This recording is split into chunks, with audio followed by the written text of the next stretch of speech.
David Licauco may pantapat na sa anti-silos pa-under ni Jack Roberto sa JRU, o sa akin naman DLSU. DLSU. Na ang ibig sabihin ay... David Licauco, Seloso University.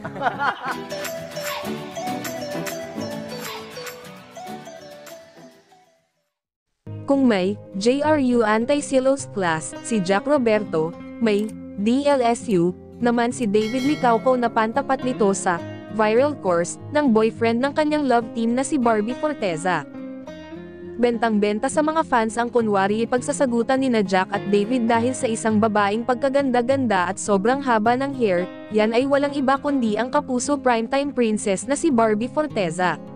Sa Fast Talk with Boy Abunda episode nitong Martes, sinabi ng King of Talk sa guest na si David na, si Jack ay merong JRU Jack Roberto University.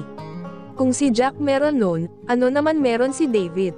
Dito na nga ipinagmalaki ni David na may sarili na rin daw siyang university, sa akin DLSU, David Licauco Seloso University.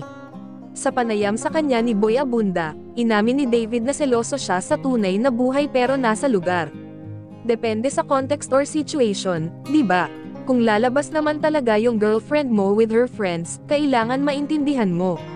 Pero minsan, may guys na iba yung pakay. As a guy, alam ko kung ano yung lalaking pwede mong pagkatiwalaan.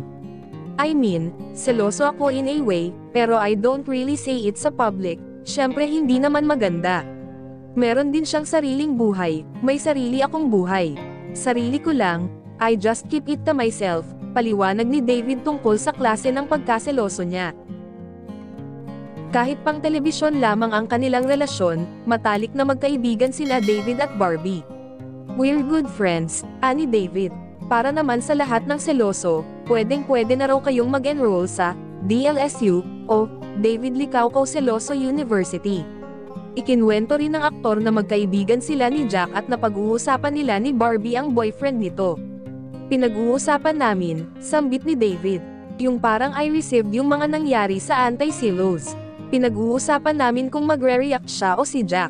Pero syempre, tinatawanan lang namin kasi, at the end of the day, entertainers kami. We're so happy to entertain.